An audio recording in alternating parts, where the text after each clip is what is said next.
7 दिसंबर 2020 के daily financial news analysis में मैं प्रशांत मावानी आप सभी का बहुत बहुत हार्दिक रूप से स्वागत करता हूं।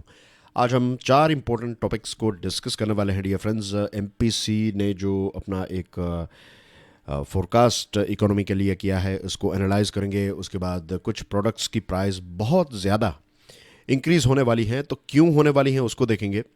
स्पेस सेक्टर के बारे में बात करने वाले हैं और लास्ट में हम बात करने वाले हैं बैंक के बारे में, बैंक का वर्तमान और बैंक का भविष्य। अगर आप यूपीएससी प्रीलिम्स 2021 की प्रिपरेशन कर रहे हैं तो हमने लॉन्च की है एक टेस्ट सीरीज। इसमें आपको 40 टेस्ट्स मिलेगी।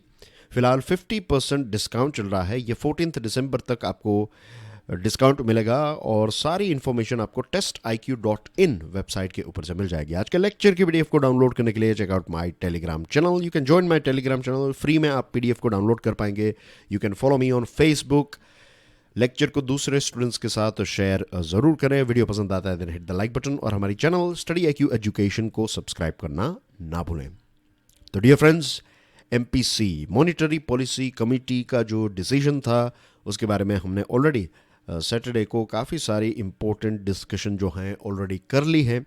तो आज हम फिर से इस टॉपिक को डिस्कस क्यों कर रहे हैं, क्योंकि कुछ एड ऑन पॉइंट्स मेरे सामने आए हैं और मैं चाहता हूं कि इसके बारे में आपको पता होना चाहिए। एज वी ऑल नो कि लास्ट हमारी जो डिस्कशन थी उसमें हमने देखा कि कैसे रिजर्व बैंक ऑफ इंडिया ने एक स्टेटस क्यो मेंटेन किया। स्टेटस क्यो का मतलब ये होता है कि जैसे पहले रेट्स थे, जैसे पहले सिचुएशन थी, उसी सिचुएशन को मेंटेन रखा गया है। तो अगर हम रेपो रेट की बात करें, रिवर्स रेपो रेट की बात करें, तो उसमें कोई बदलाव रिजर्व बैंक ऑफ इंडिया ने नहीं किया है। इसके साथ एक प्रश्न आपको पूछना चाहूंगा। बताइए कि करंट रेपो रेट जो है वो कितना है। और इसी के साथ दूसरा प्रश्न है कि जो रिवर्स रेपो रेट है वो कितना है। तो ये 2 इजी क्वेश्चंस आपको पूछ लेता हूँ। आई एम श्योर आप में से ज़्यादातर स्टूडेंट्स जो हैं उनको इस रेट के बारे में पता होगा और आपके आंसर्स का भी मैं इंतज़ार करूँगा। Now dear friends, benchmark interest rate यानी कि रेपो रेट को जितना था वैसा ही रखा गया है। As far as stance is concern कि आपका पोस्चर कैसा है, आप एकोमोडेटिव स्टैंस में है या फिर न्यूट्रल में है। तो रिजर्व बैंक ऑफ इंडिया ने एक एकोमोडेटिव पॉलिसी स्टैंस को फॉलो किया है। इसका मतलब यह है कि जब जहां पर आवश्यकता होगी रिजर्व बैंक ऑफ इंडिया जो है वो स्टेप्स लेने के लिए तैयार हैं। ओवरऑल एमपीसी की थीम यही, एक इंडिकेशन यही दे रही है कि रिजर्व बैंक ऑफ इंडिया जो है वो फिलहाल ग्रोथ के ऊपर ज़्यादा फोकस कर रही है। ऑफ कोर्स लॉकडाउन के बाद जो सिचुएशन हुई तो फिलहाल आरबीआई ये चाहती है कि जल्द से जल्द हम ग्रोथ अचीव करें, लेकिन ग्रोथ अचीव करने के इस मिशन में कुछ रिस्क भी हम फेस कर रहे हैं। इकोनॉमिक रिकवरी के बारे में एमपीसी ने यह बताया कि फिलहाल थोड़ा वक्त जो है वो और ज़्यादा लग सकता है। सबसे बड़ा रिस्क जो हम फेस कर रहे हैं, हमारी इकोनॉमी फेस कर रही है, that is inflation. I am sure आपको पता है कि रिजर्व बैंक ऑफ इंडिया को एक भारत सरकार ने टारगेट दिया है कि इन्फ्लेशन जो है वो 4% रहना चाहिए। इसमें एक अपर लिमिट दी है कि 6% से ज़्यादा नहीं और 2% से कम नहीं। तो इस रेंज में इन्फ्लेशन रहना चाहिए। आइडियली अगर 2.75 से 3.50 के बीच में इन्फ्लेशन रहता है तो that's a good rate, right. ये एक अच्छा इन्फ्लेशन का रेट है। 4 के ऊपर जब रेट जाने लगता है तो रिजर्व बैंक जो है वो एक्टिवली इसको ऑब्जर्व करने लगती है और 5 के आसपास जब पहुंच जाता है तो इसके ऊपर एक्शन लेने की शुरुआत भी हो जाती है। लेकिन पिछले कई टाइम से हम देख रहे हैं कि इन्फ्लेशन जो है वो 7% तक पहुंच गया था और सेकंड हाफ जो है हमारे करंट फाइनेंशियल ईयर का, उसके बारे में एमपीसी ने कहा है कि it's going to be on an average 6.3%। तो महंगाई जो है वो रहेगी।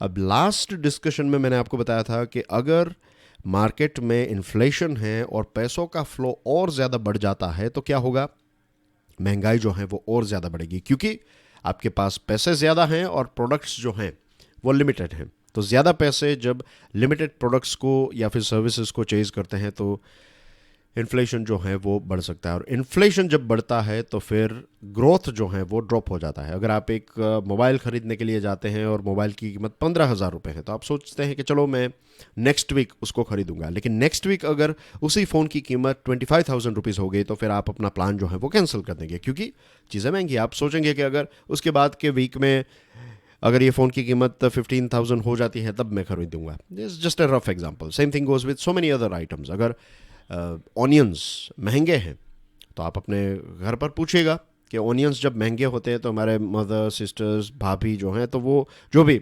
लेडीज़ हाउस कीपर्स हैं, हाउस मेकर हैं, तो वो फिर होम मेकर्स जो हैं वो फिर उस पर्टिकुलर वेजिटेबल को कम खरीदते हैं क्योंकि उसकी प्राइस फ़िलहाल ज़्यादा है। तो यही साइंस जो हैं ये ओवरऑल इकोनॉमी के ऊपर भी आप अप्लाई कर सकते हैं। Seen in this light, the MPC's decision shows that RBI is clearly prioritizing growth over price stability for now. तो ओवरऑल हम यही कह सकते हैं कि फ़िलहाल जैसे मैंने आपको बताया कि आरबीआई का फोकस जो है वो ग्रोथ के ऊपर है। प्राइस स्टेबिलिटी को आप कह सकते हैं बैक बेंच में फ़िलहाल आरबीआई ने रख दिया है। अलग अलग प्रोडक्ट्स जैसे कि iron ore, steel, transportation fuel, ये सारे अलग अलग प्रोडक्ट्स की प्राइस जो हैं वो काफ़ी इंक्रीज़ हो गई है और इसकी इम्पैक्ट हमारी इकोनॉमी के ऊपर हमें देखने को मिलेगी। दूसरी जो एक अच्छी बात है वो ये है कि अक्टूबर में जो आरबीआई का एक प्रोजेक्शन था कि हमारी इकोनॉमी जो जो सेकंड क्वार्टर है, सेकंड क्वार्टर में हमारी इकोनॉमी जो है वो 9.5% -9.5% क्लॉक करेगी, लेकिन 7.5%, तो दैट्स अ गुड थिंग। यहाँ पर एक पॉजिटिव साइन है। और जो थर्ड क्वार्टर है उसमें ग्रोथ रजिस्टर होगा 0.1% का और फोर्थ क्वार्टर में ग्रोथ होगा 0.7% का। सीरियल्स और कुछ वेजिटेबल्स की प्राइस जो हैं वो ड्रॉप हुई है, लेकिन ओवरऑल दूसरे फूड प्रोडक्ट्स की प्राइस जो है वो काफ़ी ज़्यादा हैं। और सप्लाई के ऊपर रिस्ट्रिक्शंस लगाया गया था ड्यूरिंग लॉकडाउन टाइम। तो उस टाइम सरकार ने ये सोचा था कि जैसे सप्लाई जो हैं, मीन्स जैसे रिस्ट्रिक्शंस हट जाएंगे उसके बाद ऑटोमेटिकली लोग जो हैं वो चीज़ों को ख़रीदने लगेंगे। लेकिन सप्लाई या फिर रिस्ट्रिक्शंस जो हैं वो हटाए गए, लेकिन बहुत सारी चीज़ों में, बहुत सारे एरियाज़ में, बहुत सारे सेक्टर में डिमांड जो है वो ड्रॉप हुई है। तो it will take a bit of time, to be honest. थोड़ा वक्त लगेगा इकोनॉमी को बैक टू नॉर्मल होने में। तो that's basically everything in this editorial.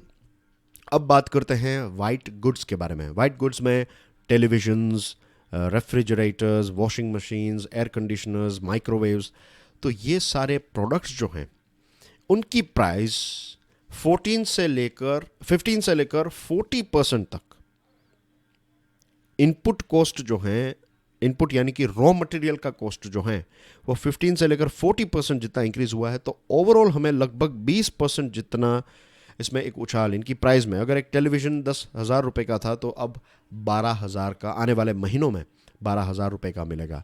Copper, zinc, aluminium, steel, plastic, foaming agents, ये सारे जो अलग अलग इनपुट्स हैं, रॉ मटेरियल हैं, इसमें 40 से लेकर 50% जितना प्राइस राइज हमें देखने को मिला है। और बहुत सालों के बाद इतना बड़ा उछाल हमें देखने को इन प्रोडक्ट्स में, वाइट गुड्स में इतना बड़ा उछाल देखने को मिल रहा है।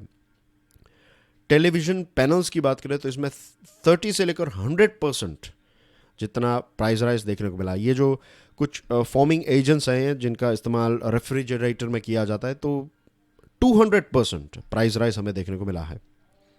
तो अब आप देखिए, जो हम अभी इन्फ्लेशन के बारे में बात कर रहे थे, तो अब ये सारे प्रोडक्ट्स की प्राइस इंक्रीज होगी तो इनकी डिमांड क्या होगी? इनकी डिमांड जो है वो ड्रॉप हो जाएगी।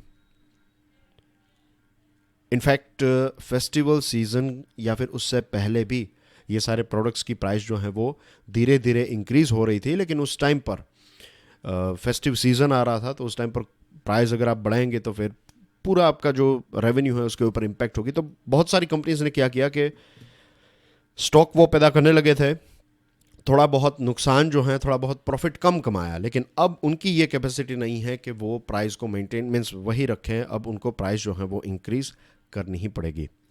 Moving on to next item, very interesting news about new space policy.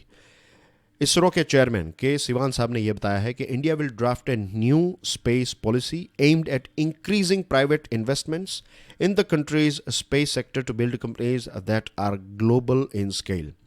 Basically Bharat एक नई स्पेस पॉलिसी बना रहा है और इस स्पेस पॉलिसी का मेन लक्ष्य यह है कि हमारे स्पेस सेक्टर में प्राइवेट इन्वेस्टमेंट, प्राइवेट कंपनीज जो हैं उनको हम इनवाइट करें और हमारे यहाँ पर जो छोटी छोटी स्टार्टअप्स हैं, तो ये स्पेस सेक्टर की छोटी कंपनीज स्टार्टअप्स जो हैं वो धीरे धीरे उनको एक ऐसा प्लेटफॉर्म प्रोवाइड किया जाए कि वो ग्लोबल जायंट्स बन सकें। The proposed regulations will be in addition to specific policies for launch vehicles, satellite navigation, human space mission and deep space exploration. जो ये नई स्पेस पॉलिसी हैं तो ऑलरेडी जो अलग अलग लॉन्च व्हीकल को लेकर, satellite navigation, human space mission, deep space exploration को लेकर जो पॉलिसीज़ हैं, ऑन टॉप नई स्पेस पॉलिसी बनाई जा रही है। भारत सरकार कंपटीशन क्रिएट करना चाहती है और हम चाहते हैं कि हमारे देश में भी मल्टीपल ऐसी कंपनीज हों जो स्पेस सेक्टर के साथ जुड़ी हुई हो। 23 इंडियन और ओवरसीज कंपनीज ने इसरो को अप्रोच किया है क्योंकि इसरो ने पिछले 6 दशकों में rockets, satellites, ground stations, satellite imaginary, तो कितनी सारी ऐसी एसेट्स जो हैं वो क्रिएट की, और सिर्फ एसेट ही नहीं, कितनी सारी नॉलेज इसरो के पास है। तो ये नॉलेज, ये एसेट्स, इनका इस्तेमाल करके अगर आपने कोई प्लेटफॉर्म तैयार किया है तो वो प्लेटफॉर्म, इसरो ने कोई प्लेटफॉर्म तैयार किया है तो ये प्लेटफॉर्म नई कंपनीज वहाँ पर आ सके, ट्राई कर सके, टेस्ट कर सके, सारे वहाँ के इंस्ट्रूमेंट्स को यूज़ कर सकें। तो ये सारी चीज़ों को प्रमोट करा है इसरो और इसके लिए एक कॉमर्शियल आर्म भी तैयार किया है, एक नई कंपनी बनाई है जिसका नाम है new space India limited, NSIL। तो लक्ष्य यह है कि कम से कम कॉस्ट में टेक्नोलॉजी ट्रांसफ़र किया जाए। लास्ट वीक NSIL ने एक पैक्ट भी साइन किया। चेन्नई बेस्ड एक स्टार्टअप है अग्निकुल कॉस्मोस। तो अग्निकुल कॉस्मोस जो है ये NSIL या फिर इसरो के द्वारा क्रिएट किए गए एसेट्स का इस्तेमाल करते हुए छोटे रॉकेट्स बनाएगा और ये छोटे रॉकेट्स जो हैं वो लो अर्थ ऑर्बिट में 100 किलो तक के जो सैटेलाइट्स हैं उनको लॉन्च करेगा। बेंगलोर की एक कंपनी है पिक्सल, तो ये भी एक इंडिया की पहली ऐसी कंपनी बनेगी, प्राइवेट कंपनी, जो अर्थ ऑब्जर्वेशन सैटेलाइट को PSLV का इस्तेमाल करते हुए 2021 में लॉन्च करेगी। तो भारत जो ये पॉलिसी फॉलो कर रहा है, ये जो मॉडल फॉलो कर रहा है, ये US स्पेस एजेंसी नासा का मॉडल है। नासा ने क्या किया, नासा ने अलग अलग प्राइवेट फर्म्स को अपने एसेट्स का इस्तेमाल करने दिया, टेक्नोलॉजी ट्रांसफ़र की, और इसकी वजह से आज देखिए एक SpaceX, जो बताइए SpaceX जो है वो किस व्यक्ति की कंपनी है, बहुत ही एक फेमस पर्सन है। कुछ टाइम पहले हमने इसके बारे में बात भी की थी। I will give you one indication, Bloomberg billionaire index, ये एक हिंट है। आई एम श्योर आपको पता होगा SpaceX के मालिक का नाम। तो आप सोचिए कहाँ से कहाँ ये कंपनी पहुँच गई।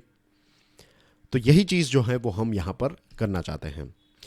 प्राइम मिनिस्टर नरेंद्र मोदी साहब ने IIT कॉन्फ्रेंस को एड्रेस करते हुए ये बताया कि आज से कुछ समय पहले भारत की सिचुएशन ऐसी थी कि हमारे जो IITians हैं, जो टेक्नोलॉजी के एक्सपर्ट्स हैं, वो जब अपना एकेडमिक्स फिनिश करके मार्केट में जाते थे तो उनके पास ऐसा कोई ख़ास प्लेटफॉर्म यहाँ पर नहीं था। डोमेस्टिक इंडस्ट्रियल इकोसिस्टम इतनी ज़्यादा नहीं थी कि इतने हाईली क्वालिफाइड लोगों को जॉब दे सकें, उनको प्लेटफॉर्म प्रोवाइड कर सकें। लेकिन ये जो कंपनीज को हम परमिशन दे रहे हैं और प्राइवेट प्लेयर्स का इन्वेस्टमेंट बढ़ेगा, तो आप सोचिए कितने सारे लोग जो हैं, जो हमारे हाईटेक लोग जो हैं, वो यहाँ पर ही एक प्लेटफॉर्म पालेंगे और जो ब्रेन ड्रेन है, हमारे देश को छोड़कर दूसरे देश में काम करने के लिए उनको जाना पड़ता है, तो ये चीज़ नहीं होगी। हमारा टैलेंट जो है वो हमारे देश के लिए ही काम आएगा। India has nearly 50 space startups in the sector and over 1000 companies, small and medium, जैसे कि L&T, Godrej, Tata, Hindustan aeronautics etcetera. तो ऐसी बहुत सारी कंपनीज हैं जो इसरो को बहुत सारा सामान जो है वो आज तक उन्होंने पहुंचाया है। लास्ट में डियर फ्रेंड्स मैं बात करना चाहूँगा बैंक्स के बारे में। Banks will have to transform, evolve to keep pace with digital.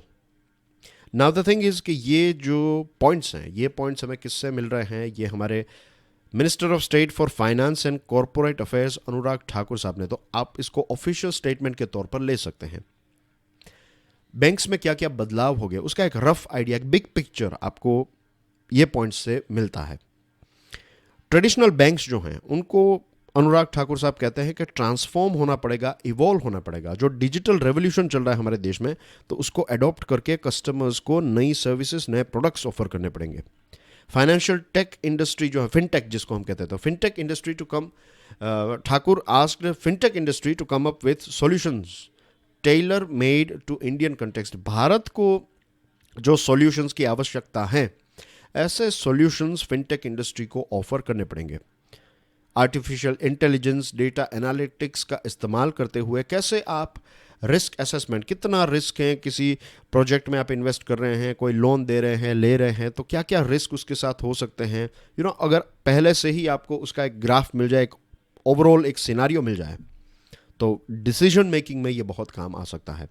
UPI, Bhim और ऐसी सर्विसेज के माध्यम से रूरल रेवोल्यूशन भी हुआ। ग्रामीण विस्तारों में जो छोटी छोटी किराने की दुकानें हैं वो भी इसका इस्तेमाल कर रहे हैं, और अर्बन स्ट्रीट वेंडर्स भी भीम और इस प्रकार के ऐप्स का इस्तेमाल कर रहे हैं, और ट्रांसपेरेंसी भी इंक्रीज हुई है और टाइम पर उनको पेमेंट भी मिलने लगा है। इसी के साथ उन्होंने ये बताया कि ये जो हम biometric based authentication, for example Aadhaar authentication का इस्तेमाल कर रहे हैं, तो फिनटेक कंपनीज को ये भी ध्यान में रखना है कि ये फुल प्रूफ रहे, जो एनक्रिप्टेड डेटा है वो कभी भी कोई हैकर्स के हाथ में ना आ पाए। और बैंक्स जो हैं उनको अगर फ्यूचर में सरवाइव करना है, तो बैंक्स को अगर गेट कीपर्स ऑफ फंड बनना है, आप चाहते हैं कि लोग आपकी बैंक में पैसे डिपॉजिट करें, अगर आप चाहते हैं कि लोग आपके पास लोन लेने के लिए आए, तो आपको सिर्फ लोन पैसे नहीं देने हैं, आज के ज़माने में आपको उनको एडवाइस भी देनी है। और ये सारी चीज़ें digital technology, data analytics, AI और ये सारी चीज़ें, जिससे आप एक अच्छी साउंड एडवाइस दे सकें, सिक्योर और टाइमली सर्विसेज उनको प्रोवाइड कर सकें। तो फ्यूचर में अगर आपको प्रॉफिटेबल रहना है, तो ये सारी चीज़ें आपको करनी पड़ेगी। लोग, आज भी हमारे देश का एक कल्चर है कि अगर किसी को लोन चाहिए और अगर किसी मोबाइल ऐप के माध्यम से उनको लोन मिल जाती है तो लोग अप्लाई करेंगे। लेकिन अगर आप किसी के पास पैसे हैं और आप कहेंगे कि किसी ऐप के माध्यम से आप पैसों को इन्वेस्ट करें, तो वो लोग जो हैं वो ऐसा नहीं करेंगे। तो कैसे लोगों का कस्टमर का कैसे एक ट्रस्ट ये टेक्नोलॉजीज़ के ऊपर ज़्यादा हो, अगर ट्रस्ट डेफिसिट है तो कैसे वो ट्रस्ट को फुलफ़िल किया जा सकता है, या फिर किसी एक आपकी बैंक का एक व्यक्ति जाकर उनकी हेल्प करे इन्वेस्टमेंट में, तो ये सारी चीज़ें जो हैं वो बहुत ही इम्पोर्टेंट हो जाएगी। फिर उसी के साथ उन्होंने ये बताया customer complaint redressal mechanism, right, ease of digital payment के साथ साथ ease of redressal of complaints. अगर आपके पैसे कहीं पर चले गए, कुछ हुआ, तो जल्द से जल्द आपको सॉल्यूशन मिले, ये भी एक बहुत ही, वरना ट्रस्ट जो है वो पैदा नहीं हो पाएगा। बहुत सारी ऐसे रिपीटेटिव और रूल बेस्ड जॉब्स हैं, वो आर्टिफिशियल इंटेलिजेंस और वर्चुअल सिस्टम फ्यूचर में करेंगे। पैसे डिपॉजिट करना, चेक देकर पैसे विड्रॉ करना, ये सारी चीज़ें फ्यूचर में मशीन्स के द्वारा हो जाएगी। इसका मतलब ये नहीं है जॉब लॉस होगी।